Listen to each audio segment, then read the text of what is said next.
이제 두 번째 시간 진행합니다. 원래 두 번째 시간은 네이버의 변화에 대해서 우리가 이야기를 해야 되는데요. 먼저 2020년 인터넷 사용 실태를 간단하게 보고 네이버에 대해서 한번 알아보도록 하겠습니다. 2020년은 코로나19 확산이 사회적으로 엄청 큰 문제가 되었었죠. 그래서 지금까지도 우리가 사회적 거리두기로 비대면 속에서 일상을 하고 있는데요. 그래서 이번 조사에서는 화상회의나 원격 근무 활용 여부도 처음으로 조사가 되었다고 합니다. 일단 크게 보시면 가구 인터넷 접속률 그리고 국민 이용률은 전년과 거의 같았다고 합니다. 하지만 개인별 이용 시간이 증가가 됐고요. 특히 이동 중 이용 비율이 감소가 되고 외부 활동을 안 함으로써 일단 개인 인터넷 시간이 많이 늘어났다고 합니다. 여기 개인별 인터넷 이용 시간을 아래쪽에 간단하게 설명했는데요. 2017년, 2018년, 2019년 이렇게 조사된 거에 비해서 2020년에는 그 인터넷 사용이 대폭 늘어났다. 이게 코로나 때문이다라고 보시면 되고요. 예, 인터넷을 각 그 나이별로 한번 어떻게 사용하는지 한번 살펴봤습니다. 네, 10대의 경우는 교육 서비스가 가장 많았습니다. 온라인 교육이 대세였으니까 어쩔 수 없었잖아요. 그래서 태블릿 PC를 보유하는 것이 급증했고요. 20, 30대의 경우는 전문직을 위주로 화상회의나 또 30대는 원격 근무가 많이 활성화된 시기였습니다. 그리고 40대, 50대는 쇼핑이나 뱅킹, 금융 서비스를 일단 인터넷을 통해서 많이 하게 되었는데요. 특히 50대는 인터넷 쇼핑을 많이 했고요. 그리고 인터넷 뱅킹 또한 그 이용 증가가 늘어났다고 합니다. 네. 특히 그 2020년 같은 경우에는 고령층, 즉 60대에서 70대의 경우도 동영상, 메신저 이용이 증가가 되었는데요. 동영상은 60대에서 많았고요. 메신저의 경우는 70대에서 그 이용이 증가되었다고 합니다. 네, 코로나와 인터넷의 연관관계를 한번 보도록 하겠습니다. 코로나 시대에 인터넷이 생활의 동반자가 되었다. 인터넷을 통해서 건강 정보를 획득하고 건강 제품을 구매하는 횟수가 늘어났다. 그리고 식재료, 음식 같은 부분도 인터넷을 통해서 구입을 했고요. 생활 주방용품들도 인터넷을 통해서 구입을 많이 했다고 합니다. 그리고 인터넷 메신저 이용률이 많이 늘어났다고 하는데요. 특히 70대 이상의 인스턴트 메신저가 늘어났다고 하는데 이게 메시지입니다. 메시지 사용량이 스마트폰이겠죠. 특히 많이 늘어났다. 그리고 인터넷이 경제 활동의 핵심 도구가 되었다라고 합니다. 인터넷 뱅킹 이용률이 높아졌습니다. 특히 60대조차도 지금 보시면 인터넷 뱅킹 이용이 많이 높아졌고요. 40대에서 60대는 인터넷 쇼핑 이용조차도 많이 높아졌다고 합니다. 여러분들은 인터넷 쇼핑 어디서 하세요? 뭐 PC에서 하시기도 하고 스마트폰에서 하시기도 하죠. 노령층, 고령층에서 특히 인터넷 쇼핑이나 인터넷 뱅킹 이용률이 늘어났다라고 보시면 되고요. 네, 다음에 인터넷을 통한 교육이나 일, 여가의 패러다임 변화가 주도했다. 여기서 가장 눈여겨볼 만한 게 화상회의나 원격 근무였습니다. 네, 원격 근무의 경우에 전문직에서 화상회의나 원격 근무가 가장 늘어났고요. 연령대로 보면 20대나 30대에서 많이 늘어났다고 합니다. 네, 지능정보기술이 인터넷을 통해서 정착하게 되었다. 60대, 70대에서 AI 음성인식 서비스 이용률이 높아졌다고 합니다.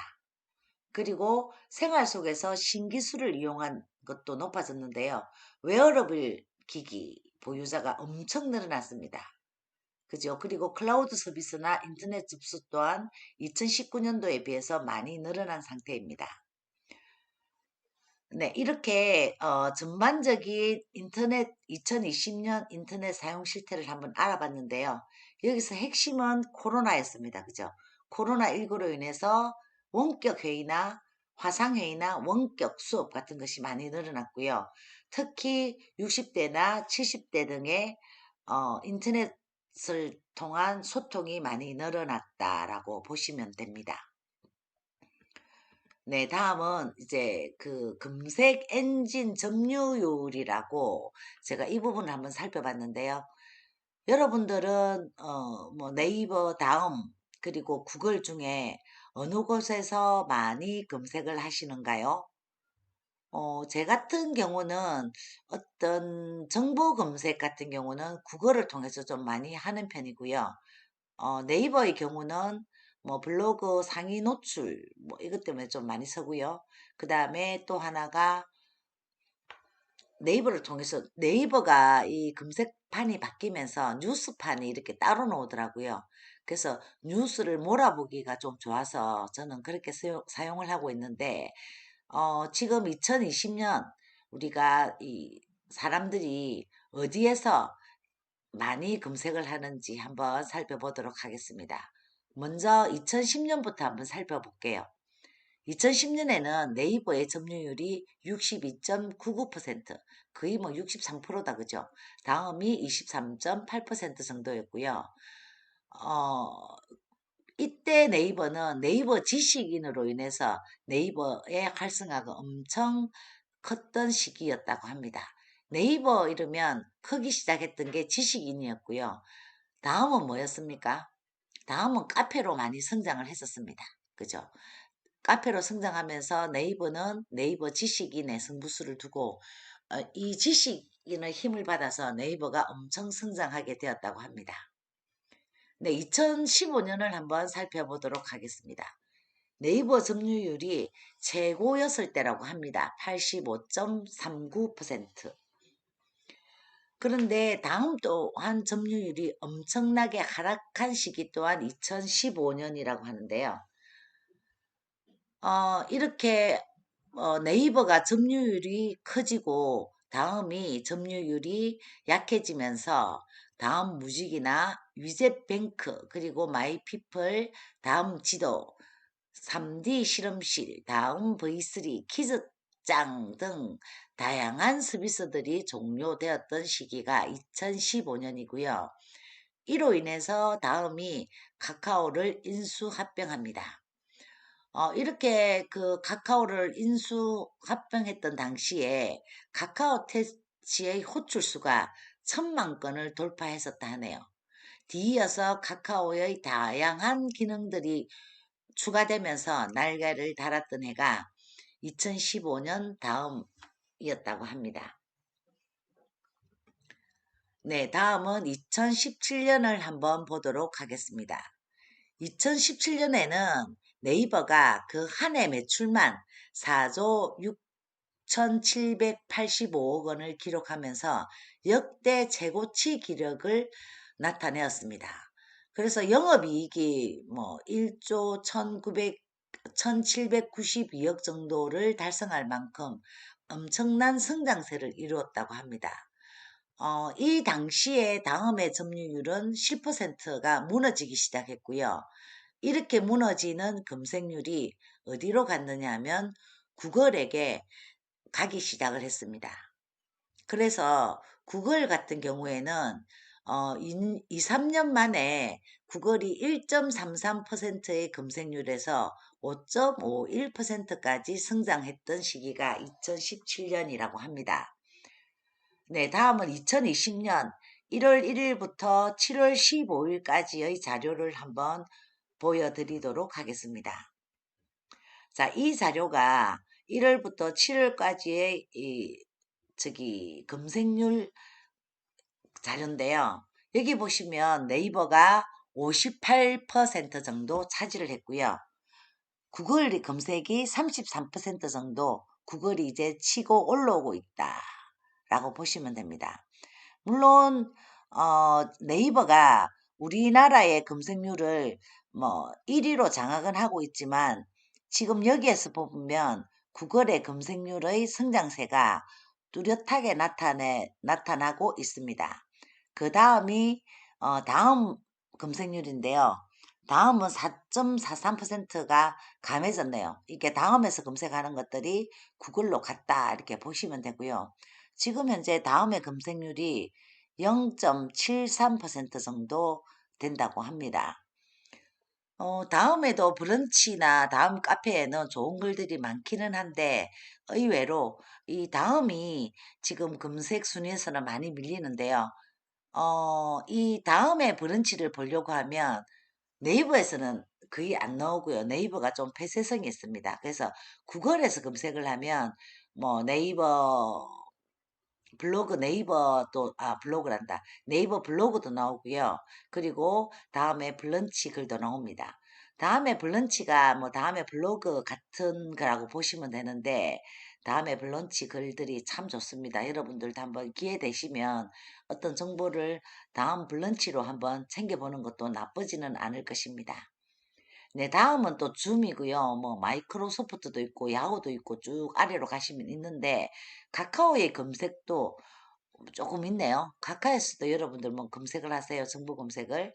예, 카카오도 많은 정보가 올라오고 있습니다. 뉴스도 있고. 그런데 아직까지는 카카오에서의 검색은 많이 나타나지 않고 있는 편이고요. 줌 검색은 왜 하는 거죠? 줌은 이래 보면 우리가 특히 RC 같은 거 설치하고 나면 줌이 설치가 되는 경우가 좀 많습니다. 그래서 뭐 조금 컴퓨터를 잘 못 다루는 분들은 줌 설치를 그냥 클릭해서 이렇게 사용을 하시다 보면 줌이 홈페이지 첫 화면에 이렇게 뜨는 경우들이 있어요. 아마 그런 이유 때문에 줌의 사용량이 있는 게 아닌가라고 봅니다. 자, 여기 한번 보시면 2020년 7월 15일까지의 자료를 금방 제가 보여드렸는데요. 네이버는 마이고지 60%가 무너지고 58%가 되었고요. 구글의 경우는 33.57%라는 엄청난 성장세를 보이면서 5년 만에 무려 32%를 차지했다고 합니다. 엄청난 성장세입니다. 뭐 점점 뭐 네이버 검색이 구글로 빠져나간다라고 보셔도 되겠다. 그죠? 자, 여기서 네이버의 문제점을 한번 봤습니다. 일단 네이버가 이렇게 성장이 둔화된 이유 중에 하나가 폐쇄적인 정책을 하고 있다. 네이버에서 여러분들이 검색을 해보면 네이버는 네이버 홈페이지인 뭐 모두부터 시작해서 네이버 카페, 네이버 블로그, 네이버 지식인 뭐 이런 그 네이버에 관련된 그 검색들이 다 뜹니다. 보시면 사실 기존 홈페이지도 많이 뜨지는 않는 편이고요. 하지만 구글 같은 경우는 다양한 정보를 제공을 하고 있기 때문에 이런 네이버의 성장에 하나의 걸림돌이 되는 것이 이 폐쇄적인 정책이 아닌가라고 생각이 들고요. 이 네이버의 성격상 이 다양함과 공존을 함께 하지 않겠다라는 어떤 뭐 성격이 있다고 하네요. 네이버 이러면 요즘 우리가 보면 뭐 지식인도 있지만 네이버는 블로그가 차지하는 할당량이 저는 가장 크다고 생각을 합니다. 네. 이렇게 네이버가 5년 동안 33%의 압도적인 성장세를 이루었습니다. 하지만 네이버에서는 쇼핑 영역만큼은 아직 구글이 따라오지 못한다고 합니다. 스마트 스토어라고 혹시 들어보셨나요? 이 스마트 스토어의 여기서 벌어들이는 매출 자체는 일단 구글이 따라하지는 못한다. 쇼핑 영역에서는 그렇게 보시면 되고요. 일단 구글에서 노출되는 검색 결과의 수준은 네이버보다는 구글이 훨씬 높다는 평가가 좀 지배적이라고 합니다. 네, 그리고 이렇게 검색의 수준이 높기도 하지만 또 다양한 정보를 이 구글에서는 제공을 하고 있습니다. 그래서 보통 보면 뭐 젊은 분들 같은 경우는 거의 구글을 좀 사용하는 경우들이 많지 않나. 제가 수업하면서 지금 네이버 사용합니까? 구글 사용합니까? 이렇게 물어보면 젊은 분들은 구글을 사용하고 있고요. 조금 연세가 있으신 분들은 아직도 네이버에 의존하고 있는 상황이었습니다. 네, 네이버 의존도를 한번 봤는데요. 금융부동산의 경우에는 네이버가 58.3%의 그 검색량을 차지했습니다. 구글이 34.92%, 이 또한 만만치 않습니다. 그죠? 여기 보면 지금 네이버가 차지하는 양이 일단은 절반 이상 되기 때문에 우리가 부동산이나 금융에 대한 어떤 내가 마케팅을 하겠다 하면 구글보다는 네이버 쪽으로 마케팅을 하는 게 빠르다. 아직은. 그렇게 보시면 되고요. 자, 다음은 뉴스 미디어 관련입니다. 뉴스 미디어는 어디서 검색을 많이 하는지 한번 봤습니다.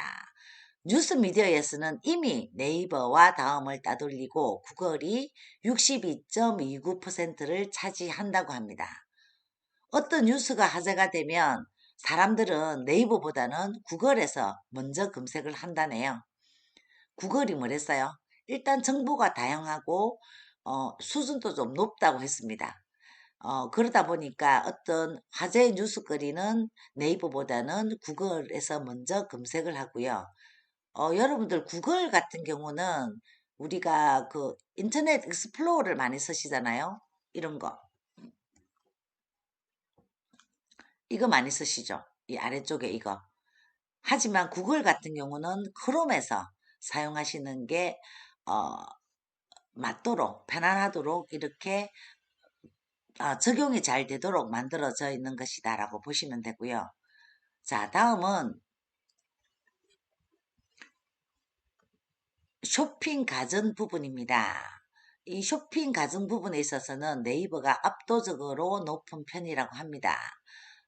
이 부분은 쇼핑은 제가 좀 전에도 설명을 드렸죠. 스마트 스토어의 영향력이 크기 때문이다. 스마트 스토어의 활성화가 엄청난 것 같더라고요.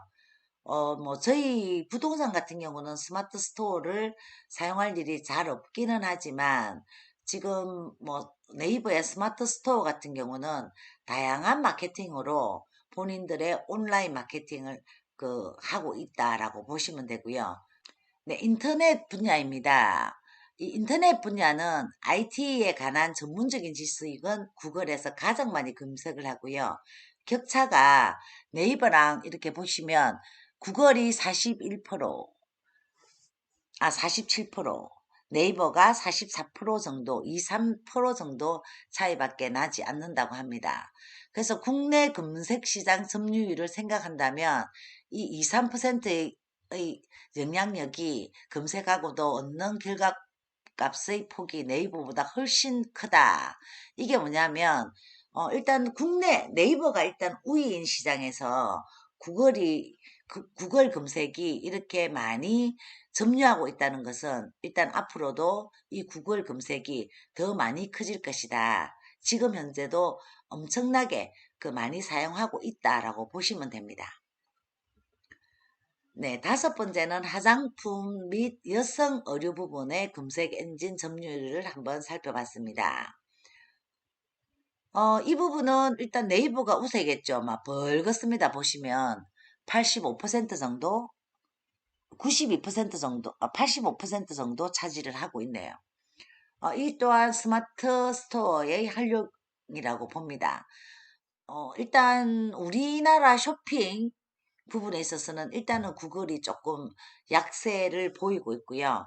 인터넷 컴퓨터 분야나 그리고 뉴스 미디어 분야에서는 구글이 압도적으로 상위에 일단 검색하는데 많은 점유율을 가지고 있다라고 보시면 됩니다. 네, 2020년 검색 엔진 점유율 결론을 한번 보도록 하겠습니다. 자, 구글은 플레이스토어를 통한 앱 관련 검색, 구글 OS를 기반으로 전문성 있는 검색 결과를 통해서 점유율을 높여가고 있고요. 네이버는 스마트 스토어를 내세워서 쇼핑 탭에서 압도적인 점유율을 기록하고 있습니다. 네이버와 구글 모두 카테고리에 따라서 차지하는 점유율이 차이가 많이 나기 때문에 당장은 네이버가 우세하겠지만 후에는 구글이 네이버를 따라잡을 수 있다. 구글은 전 세계 글로벌 회사로 전 세계인의 90% 이상이 모두 구글을 통해서 검색하고 있습니다. 앞으로는 아마 구글이 100%의 성장률을, 100%의 점유율을 가질 것이다 라고 하는데요. 뭐, 네이버가 우리나라에 있었잖아요. 우리나라에서 살려야 되지 않겠습니까? 네, 다음은 네이버의 변화입니다. 네이버는 일단은 이렇게 뭐 점유율에서 자꾸 빠지고 있기 때문에 많은 변화를 시도합니다. 그 변화 중에 하나가 네이버 이러면 블로그가 강세지 않습니까? 요즘은 지식인보다 일단 블로그가 많이 강세고요. 이 강세에 따라서 네이버의 블로그를 2018년도에 대대적인 좀 개편을 좀 합니다. 브이로그, PC에 조금 편하게 다가갈 수 있도록 변화를 시키고요. 글자를 쉽게 쓰게 하는 에디터도 만들어집니다. 그리고 검색 엔진을 조금 어, 업로드 시켜서 C랭크와 다이아로직 V 검색까지 할 수 있도록 만들었고요. 그리고 통계도 좀 세분화시켜서 네이버 통계에서 내가 이 통계라는 것은 내가 앞으로 이 통계에서 내는 어떤 키워드를 잡는 게 더 좋은 건지, 나는 어떤 키워드에서 많은 뭐 고객이 들어오는 건지 이런 부분들을 봄으로써 조금 이 블로그를 성장시킬 수 있는 어떤 계기를 만들어주는 게 이 통계라고 봅니다. 그리고 네이버 안에 지금 동영상 부착을 하기 위해서 많이 노력을 하고 있습니다. 자, 네이버는 일단 브이로그라고 일단 이름을 바꿨습니다. 2018년도에 비디오, 로그, 일상, 동영상으로 블로그처럼 콘텐츠를 꾸준하게 생성하는 것을 브이로그라고 하는데요. 현대인은 텍스트에 집중하지 못하고요. 제목만 보고 댓글을 다는 경우도 많다고 합니다. 보시면 페이스북의 유저는 줄고 유튜브의 유저는 늘어나는 상황이고요. 이에 네이버는 텍스트에 의존하지 않고 영상의 변화를 시작하고 있습니다. 이 하나의 시작이 보면 모먼트라는 것이 있는데요. 스마트폰, 블로그, 글을 쓸 때 보면 모먼트, 동영상을 만들어서 글로 바로 올려줄 수 있는 기능도 하고 있습니다. 네, 네이버의 변화 중에 가장 큰 게 검색 엔진의 변화라고 보고요. 검색 엔진을 한번 살펴보도록 하겠습니다. 2012년에 검색 엔진은 리브라 검색 엔진이었습니다. 그런데 이게 댓글, 공감, 스크랩 어뷰징 이런 것들 때문에 이 리브라 검색 엔진이 나왔는데요. 이 리브라 검색 엔진은 상위 노출 조건이 얼마나 오래 썼느냐가 노출 조건이다 보니까 신뢰를 잃어가기 시작을 했습니다. 그래서 2016년까지 사용되다가 C랭크라는 검색 엔진이 나왔습니다. 이 C랭크는 검색 랭킹의 정확도를 높이기 위해서 사용되는 기술이라고 합니다. 개별 문서보다는 해당 문서 출처의 신뢰도를 평가하는 알고리즘이고요. 간단하게 설명하면 얼마나 오랫동안 하나의 분야에 집중하여 컨텐츠를 운영해 왔는가라는 것을 가장 중요하게 생각했기 때문에 신규 블로그 진입 장벽이 높다라는 데 큰 단점이 있었던 검색 엔진입니다. 이어서 다이아로직이 2018년도에 나왔는데요.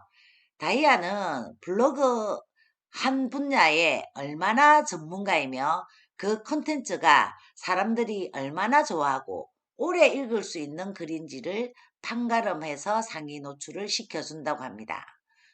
다이아로직의 상위 노출 조건은 체류 시간인데요. 이 체류 시간은 댓글, 공간과 어울려서 이 사람이 여기 컨텐츠에 들어와서 이 글이 재미있게 읽고 동영상도 재미있게 보고 이렇게 이 보는 시간을 중요하게 본다는 겁니다. 그래서 지금 현재의 로직은 이 알고리즘과 C랭크 C랭크 알고리즘이 같이 검색 엔진으로 간다라고 보시면 되고요. 마지막으로 정리를 하겠습니다. 콘텐츠는 우선 신뢰성과 정보의 정확성을 가진 문서, C랭크가 선호하는 문서를 발행해야 하고요. 다이아가 선호하는 창의적이고 독창적인 경험에 충실한 복합적인 요소가 포함된 콘텐츠를 발행해야지 금색의 상위 노출이 유리하다고 봅니다. 수고하셨습니다. 이번 주 토요일 뵙겠습니다.